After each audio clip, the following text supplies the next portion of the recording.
Bonjour à tous, c'est content de vous retrouver en ce dimanche matin. J'espère que vous allez bien et que votre semaine s'est bien passée dans l'ensemble. Alors aujourd'hui, on va parler un peu plus d'immobilier. J'aborderai donc le thème des notaires, sujet dont j'ai déjà fait allusion ou j'ai déjà abordé dans différentes vidéos précédemment. Mais je reviendrai dessus pour faire un petit peu un rappel général. J'aborderai aussi un sujet concernant, je dirais, un sujet bien particulier, mais je tiens à l'aborder pour éclaircir certains points qui concerne l'agence Notary Conseil. Et puis je vous parlerai aussi un petit peu de moi, puisqu'aujourd'hui, en ce dimanche 14 juillet, donc fête nationale dans mon pays, je ferai un parallèle avec un petit peu mon parcours personnel. D'accord ? Sur ce, on se retrouve tout de suite après. Après l'intro, comme d'habitude, on va déambuler donc dans la résidence Plein Sud, entre Plein Sud 1 et Plein Sud 2. On profitera un petit peu des paysages, surtout au niveau de la végétation, des bougainvilliers.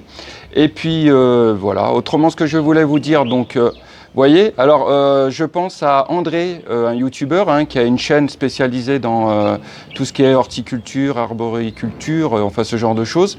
Et il me demandait, Franck, ça serait bien que tu filmes une plante juste au début de l'hivernage pour voir un petit peu sa croissance, en fait, comment ça se passe durant la période des pluies. Alors on va se servir du manguier. Donc vous voyez ce manguier qui est juste derrière, je l'ai planté il y a 2 ans, donc c'était courant septembre 2017, si je ne me trompe pas, quelque chose comme ça, donc il y a un peu moins de 2 ans. À l'époque, il faisait 30-40 cm de haut. Et là, vous voyez, regardez, on va essayer de s'en rapprocher. Et ben pour l'heure, il est plus grand que moi. Il doit faire, si je ne me trompe pas, il doit faire 2,05 m, 2,10 m, d'accord ? Donc au mois de septembre, on verra un petit peu s'il a poussé, s'il a bien grandi. En tout cas, ça me fait plaisir de le voir et de voir en fait qu'il a bien pris ses aises. Et voilà, comme ça égaye un petit peu. Une chose aussi que je voulais vous faire voir par rapport à mon bureau. Alors, je vous avais parlé une fois qu'il y avait eu un cambriolage, un premier cambriolage dans la résidence, dans une boutique Wari, Orange Money. Et à l'époque, j'avais une grille. En fait, on avait une grille, donc c'était une entrée secondaire. Suite à ce cambriolage-là, donc ils l'ont carrément bouché. Donc voilà, ça fait que je suis vraiment dans un petit endroit maintenant confiné, mais arboré, vraiment tranquille. Et franchement, c'est plaisant. Ça ne me gêne en rien. Je rappelle que le bureau, c'est pas pour réceptionner des gens. C'est surtout pour que je puisse y travailler, stocker du matériel, gérer mes dossiers et éventuellement, je dis bien, recevoir des clients pour des rendez-vous bien définis. D'accord ? Voilà, donc on va déambuler. Je vous fais une petite vue panoramique, vous voyez. Il faut que je refasse les affiches, j'ai pas eu le temps de le faire, c'est prévu. Dès que j'aurai un moment de libre, je ferai mes affiches. Et puis voilà. Sur ce, à tout de suite après l'intro. Allez.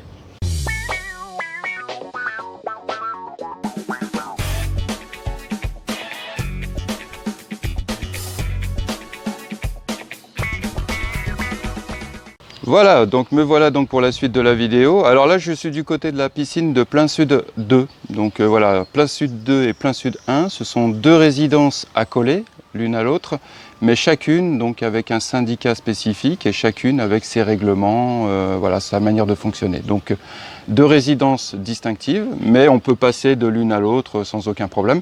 Et là, pour une fois, tiens, ça change. Je me suis dit, tiens, on va filmer du côté de la piscine de Plein Sud 2. Ça changera un peu de l'autre piscine. Alors je connais bien aussi également cette résidence parce que j'ai travaillé plusieurs années à l'entrée, à l'époque où j'étais collaborateur donc, en immobilier. Donc voilà, je me sens aussi bien à l'aise de ces côtés-ci que de l'autre côté, du côté donc, de Plein Sud 1. Okay ? Le fait de marcher, vous êtes vite en transpiration, ça va vite, là on sent la moiteur. J'aimerais bien qu'il pleuve parce que ça fait quand même, depuis le début de l'hivernage, pour l'instant on n'a eu qu'une pluie, donc c'est pas beaucoup. Et j'espère qu'après ça va s'accentuer parce que si ça fait comme l'année dernière, honnêtement, ça craint.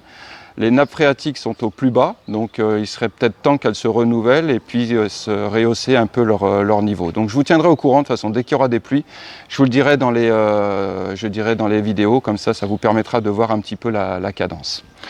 Alors, aujourd'hui, le thème de la vidéo, c'est donc les notaires. Alors, les notaires, je vais venir là-dessus, parce qu'effectivement, j'ai déjà fait allusion donc, à ça dans des vidéos précédentes. Donc, je vais vous faire un petit rappel général. Déjà, pour commencer, il faut savoir que sur Sali, vous avez 2 notaires. Vous avez Maître Bas, donc dont l'étude notariale est à 300-400 mètres de là, hein, elle est juste à côté de la résidence. Et vous avez aussi l'étude de Maître Saucé, qui elle, donc son étude se situe à l'entrée donc de Sally. Quand on arrive sur Sally, en fait, elle est 200 ou 300 mètres avant la station Elton, sur la droite, si je ne me trompe pas.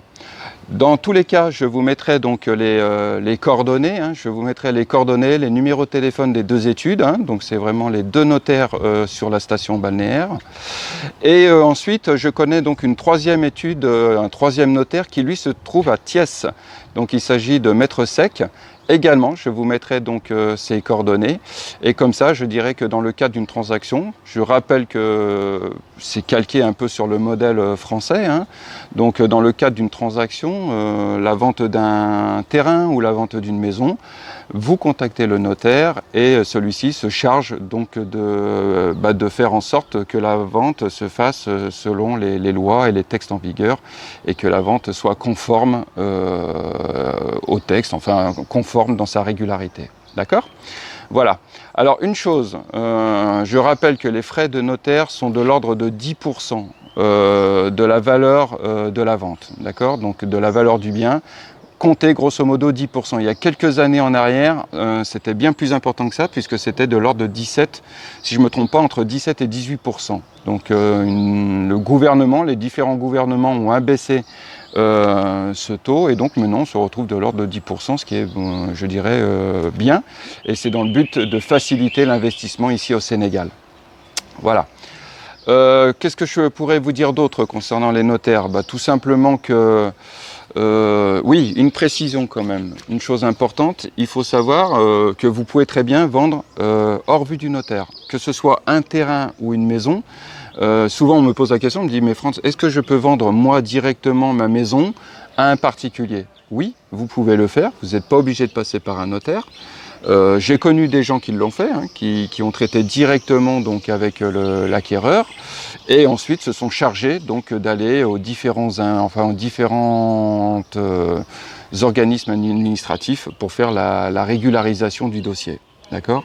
Maintenant, c'est ce que je dis, il est bien quand même de passer par un notaire parce que ça rassure le vendeur, ça rassure l'acquéreur, et je dirais qu'il est quand même le garant moral de la transaction. Voilà, donc il apporte quand même sa garantie morale, c'est quand même quelque chose de non négligeable. Voilà ce que je pouvais vous dire. Alors je voudrais aborder maintenant un thème, un sujet particulier. J'ai amené d'ailleurs la brochure, hein, donc il s'agit donc du cabinet d'études et de conseil Notary Conseil. Alors, pourquoi je vous en parle ? Parce qu'en fait, la personne qui gérait ce cabinet d'études, qui le gère, hein, il s'agit de Tierno So. C'est quelqu'un que je connais bien, que j'ai eu l'occasion de côtoyer dans le cadre du travail.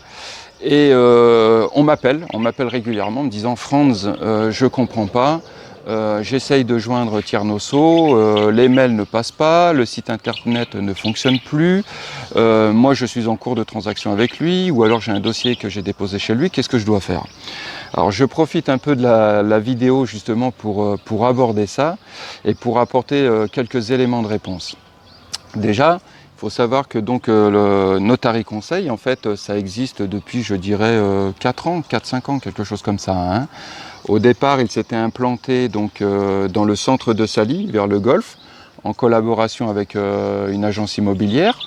Et puis, 2 ans après, hein, je crois, quelque chose comme ça, il a déménagé et s'est installé seul dans un bureau donc, au croisement de Ngaparou. D'accord ? Alors Tierno So, c'est quelqu'un qui est humainement parlant est agréable, que j'estime bien, souriant, que je trouve efficace, compétent même, et qui a fait ses études notariées à Lyon, ma ville natale. Alors vous comprenez bien que voilà, j'avais quelques affinités avec lui. Et ce qui s'est passé, en fait, c'est que depuis courant mai, en fait, il a été obligé donc d'arrêter soudainement ses activités. En fait, du jour au lendemain, il a été obligé de tout arrêter, fermer son bureau, même le site mail, le site internet n'est plus consultable à l'heure d'aujourd'hui. Donc voilà, donc ça a posé problème, même moi. Donc ça m'a posé problème dans mes activités. Et en fait, qu'est-ce qui se passe ? Tout simplement, bonjour. Qu'est-ce qui se passe en fait? C'est que il est, je dirais, en fait, une enquête est en cours concernant ses activités professionnelles. Donc il est l'objet d'une enquête et pour l'heure, tant que l'enquête n'est pas finalisée, il a... Bonjour. Bonjour. Je dirais qu'il ne peut pas continuer ses activités. Voilà, donc c'en est là. Qu'est-ce qui lui est reproché? Écoutez, j'en sais pas plus. Je pense, mais ça c'est au conditionnel, hein, parce que je ne veux pas me lancer là-dedans. Je pense qu'il lui serait reproché d'avoir d'avoir finalisé des transactions en n'ayant pas le titre de notaire. Voilà. Donc ça serait ça le couac à l'heure d'aujourd'hui. Mais je veux dire une chose importante, c'est que voilà, je suis sur cette chaîne, je ne suis pas là pour juger, ni pour, je dirais, calomnier. Je suis là sur cette chaîne pour vous apporter des éléments de réponse. Quand ça ne va pas, je vous en parle. Comme toujours, hein, j'essaie de vous tenir un langage de vérité. Et voilà, il fallait que j'aborde ça parce que régulièrement on me posait la question de savoir ce qu'il en était donc de Tiernosso. Je rappelle que la présomption d'innocence, c'est quelque chose d'important et que jusqu'à preuve du contraire, tant qu'il n'a pas été reconnu coupable et jugé par un tribunal, Tiernosso est innocent. D'accord? Donc pour ceux qui ont des dossiers en cours avec lui, je dirais simplement il faut attendre le déroulement de la procédure et je pense que d'une manière ou d'une autre vous serez informés. Pour ceux qui ont la possibilité, je dirais, qui n'étaient pas trop avancés dans leur dossier, je les invite à prendre contact avec l'un des 3 notaires que je vous ai cités précédemment pour justement continuer votre transaction en cours ou autre dossier, enfin autre action. D'accord? Voilà, donc ça c'était la parenthèse.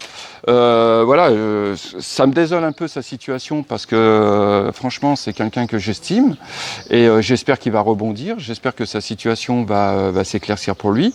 Je rappelle qu'il avait à l'époque édité là, c'est la 2e édition. J'avais la 1re édition. Il a fait aussi la 2e édition, où dedans, tous les termes, je dirais, juridiques liés à l'immobilier, il essaie d'expliquer ça. Et je trouve que c'est louable. C'est une initiative qui est louable. Et ça me désole qu'il se retrouve dans ce type de situation. D'autant plus qu'à Sali, vous savez, vous faire votre réputation, c'est difficile. Il faut beaucoup de temps, beaucoup d'énergie, etc. Et malheureusement, vous faire salir votre réputation va très vite. Donc je sais que pour lui, d'une manière ou d'une autre, après, ça sera difficile pour lui de rebondir. Je lui souhaite, j'espère qu'il pourra rebondir, mais c'est vrai que ça sera pas facile. Et je voudrais en profiter pour dire ceci, c'est que moi-même, je me dois d'être très très très vigilant dans mes activités. Je suis très méfiant.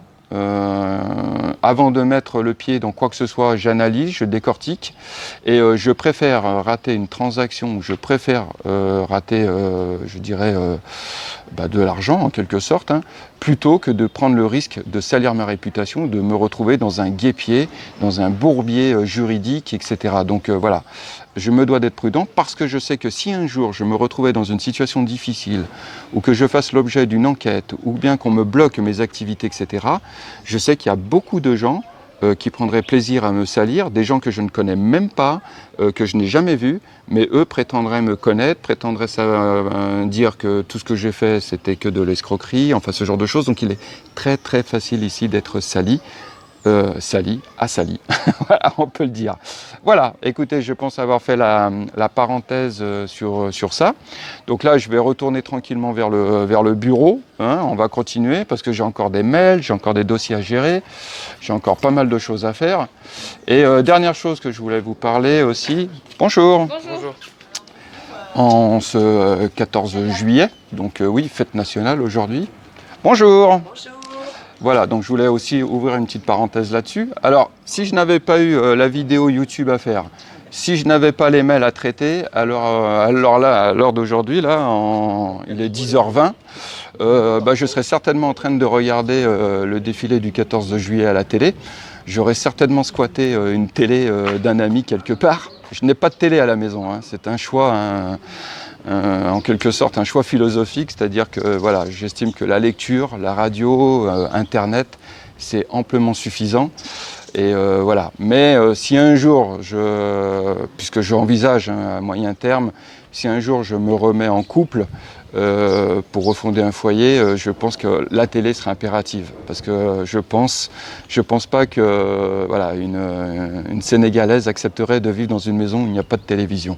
Donc ça sera une de mes premières concessions. Voilà. Mais bon, je l'accepte. Hein. Et donc oui, j'aurais certainement été regarder le défilé parce que c'est quelque chose que j'aime bien. Alors je ne vous cache pas que la chose militaire, j'ai toujours été sensible à ça. D'ailleurs, dans mes vidéos, je vous ai souvent parlé de discipline, d'autodiscipline. Ça, c'est des choses que j'ai apprises à l'armée, hein, à l'époque, hein, une certaine rigueur, la discipline, l'organisation, la méthode.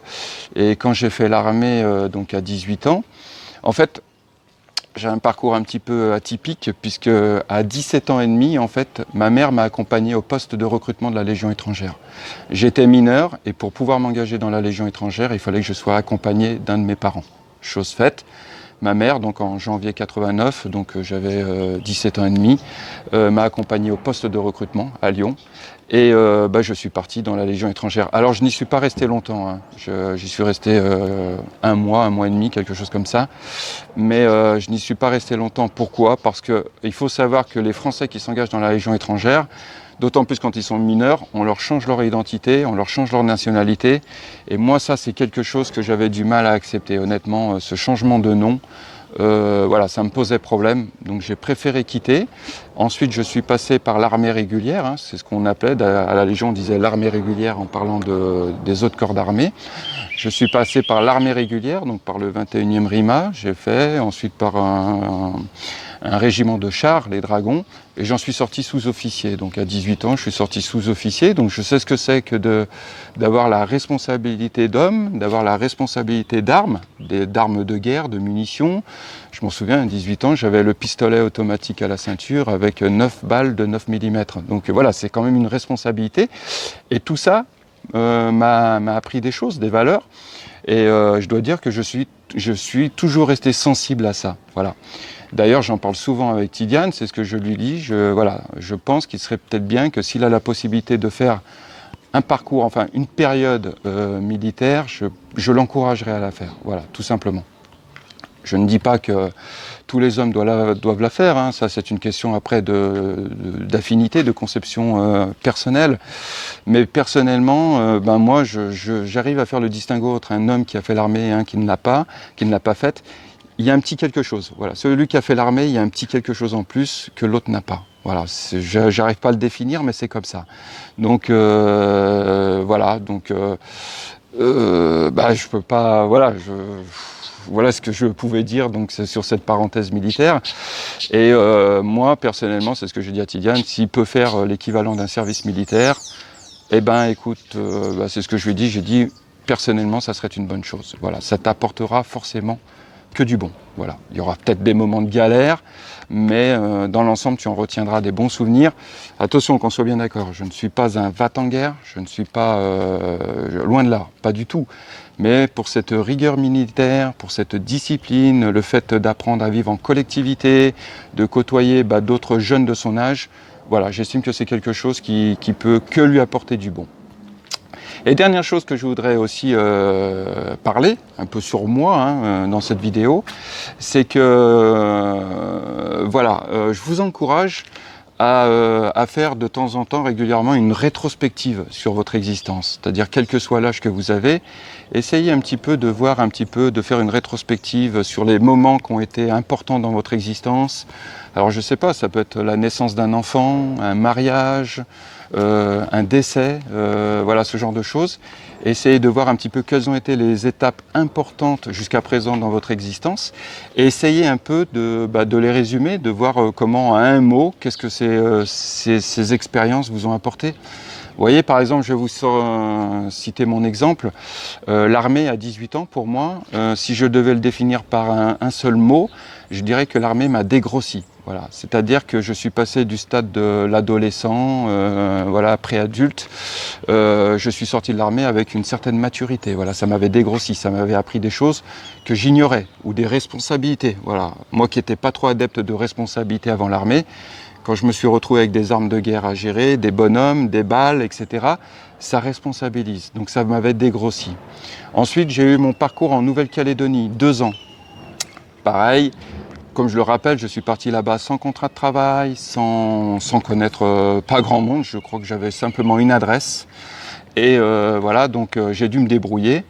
Et d'ailleurs, à tel point que pour vivre, parce que je ne savais pas que là-bas, le pouvoir d'achat, enfin la vie est très chère, surtout les logements, etc. Donc c'est un territoire d'outre-mer, enfin à l'époque c'était un territoire d'outre-mer et donc la vie était très chère. Bien entendu, quand on n'a rien préparé, on se casse la figure. Donc je me suis vite retrouvé en mode survie là-bas. Et en fin de compte, sur mes 2 ans là-bas, après, ce qui s'est passé, c'est que j'ai atterri dans un foyer pour anciens prisonniers. Alors c'est pour vous dire, hein, j'ai jamais mis les pieds dans une prison, mais j'ai réussi à rentrer dans ce foyer pour anciens prisonniers parce qu'au moins j'avais un toit, un hébergement. Et j'ai réussi à argumenter en disant que j'avais pas de famille, que j'étais tout seul, etc. Et j'y ai vécu 1 an et demi là-bas. Alors j'ai côtoyé des anciens prisonniers, certains des gens qui m'ont enseigné beaucoup de choses, d'autres malheureusement où il n'y avait pas grand-chose à en tirer, mais ça a été une expérience. Et donc la Nouvelle-Calédonie pour moi a été une deuxième étape importante dans ma vie et ça m'a endurci. Vous voyez, l'armée a dégrossi, la Nouvelle-Calédonie endurcie et la troisième étape importante dans mon existence ça a été le Sénégal. Et le Sénégal je le définirais, je dirais, par aguerri. Parce que ça m'a appris à être débrouillard, à devoir improviser en fonction des situations, en fonction des gens, etc. Donc les 3 adjectifs à l'heure actuelle pour définir mes 3 étapes, c'est dégrossi, endurci et aguerri. Voilà, je vous encourage vous aussi de votre côté à faire une rétrospective, voir un petit peu, parce qu'en faisant une rétrospective, ça vous permet aussi de pouvoir donner ou comprendre un peu le sens de votre existence. Je reste persuadé que chacun de nous, on a une mission à remplir sur cette terre, plus ou moins importante, pour certains modestes, pour d'autres beaucoup plus importantes. Ça, c'est pas nous qui décidons, mais c'est comme ça. Et voilà, il est important de connaître un peu ou de savoir un petit peu comment orienter son existence. Et pour ça, il est bien de faire un retour en arrière et de voir un petit peu comment sa vie a évolué. Sur ce, écoutez, j'ai fait le tour. J'espère ne pas avoir été trop long. Je vous souhaite une bonne continuation à chacun d'entre vous. Et puis, prochaine vidéo, courant de semaine prochaine. Et puis en attendant, à chacun d'entre vous, je vous souhaite un bon dimanche en ce 14 juillet. Salut, à très bientôt. Merci.